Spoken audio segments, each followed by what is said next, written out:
An injured WWE star is training for their return. An AEW star helped WWE sign one of NXT's brightest stars.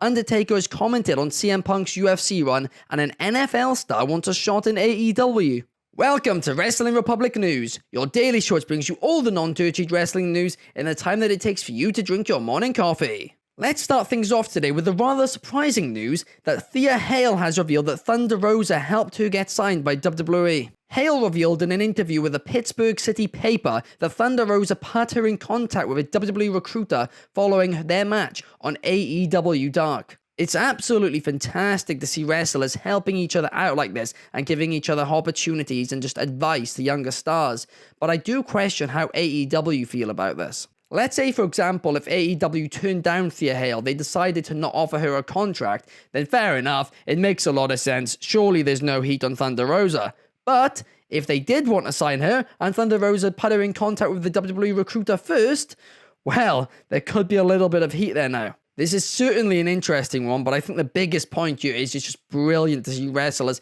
helping each other out like this, especially younger ones like Thunder Rosa helping out Thea Hale. During an interview with Chris Van Vliet, Goldberg has described Tony Khan as the female Dixie Carter. In case you don't know who Dixie Carter is, she was formerly the TNA president until 2016. Goldberg said the fact that Tony Khan reminded him of her isn't necessarily a good or a bad thing. In a way, I can see this as they were both loved by some, hated by a lot as well, but you can say that about a lot of people. I think this is a very weird comparison to make, to be honest. But do you see the comparison? Let me know in the comments down below. The Undertaker has revealed that he respects CM Punk for giving MMA a shot. During an interview with MMA legend Demetrius Johnson, Undertaker spoke about CM Punk going to the UFC and of course losing both fights that he was involved in. Despite the UFC obviously just not working out for CM Punk, Undertaker said that he respects the fact that CM Punk tried because he didn't have to try. He had a lot more to lose than gain, but he still gave it his best shot. Unfortunately, of course, we all know it didn't work out, but Taker, he respects Punk for trying. WWE's latest signing in Japanese superstar Julia has revealed that she plans to do something that nobody's ever done before in WWE and create a revolution. Julia's signing with NXT has been long rumored and was confirmed on NXT a couple of weeks ago, but now during an interview with Tokyo Sports, Julia has finally opened up about signing with the company. She described her attitude ahead of moving to the United States as an unshakable determination to do something big. I've been watching Julia in Stardom for a few years now, and honestly, she is so good, so incredible. I cannot wait to see what she does in NXT, and certainly the future is bright for her. She also revealed that she's going to try and get more Japanese fans into WWE, which of course is something that WWE have been trying to do for years now, so that is something that they will be very happy to hear about. Charlotte Flair has revealed that she is back training in a WWE ring in the Performance Center following her knee injury that she suffered last December.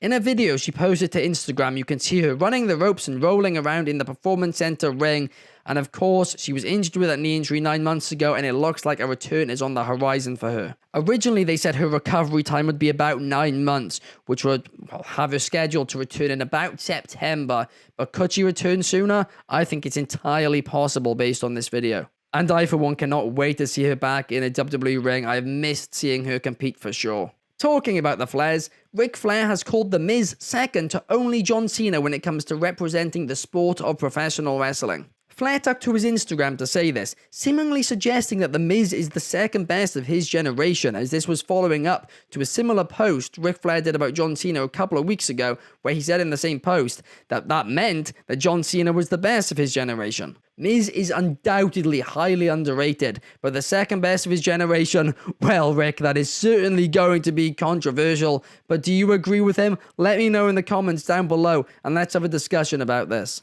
NFL superstar and San Francisco tight end George Kittle has revealed that he would kick the door down if he had an opportunity in All Elite Wrestling. This was in an interview with CBS Sport following Britt Baker saying to Kittle that he needs to put his money where his mouth is and come to AEW. Kittle's eyes absolutely lit up when he was asked about this, and you could clearly see how big of a fan of professional wrestling that man is. Of course, Kittle previously made a brief appearance helping Pat McAfee at WrestleMania 39. At the very least, this is great publicity for All Elite Wrestling, but if it actually happens, well, it could be huge for them. But from good news for AEW to some rather bad news, AEW Battle of the Belts 11 has drawn the lowest rating in the series history. It drew in 308,000 viewers according to WrestleNomics, which is massively down from 422,000 that the last one drew. It is important to note that it was up against the Olympics, but so has pretty much everything else lately. Since Battle of the Belts first started, I for one have noticed a significant decrease in fan interest.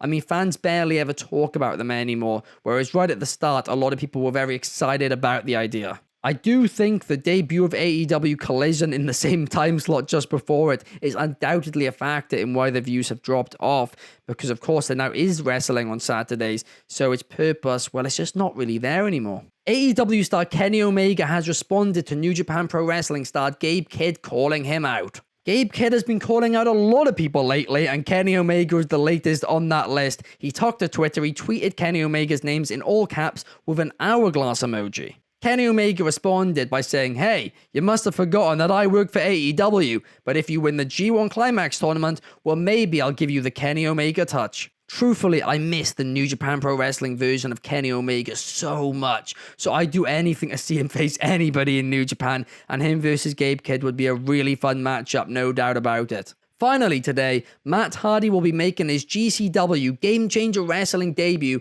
this Friday, and his opponent has finally been announced. He will be facing the returning Nick Gage in what GCW are calling a dream match. Matt Cardona and Joey Janela will also both feature on the card. But that's all the wrestling news for today, guys. I hope you did enjoy. If you did, please leave a thumbs up, subscribe here at Wrestling Republic, and I will see you guys tomorrow. Peace!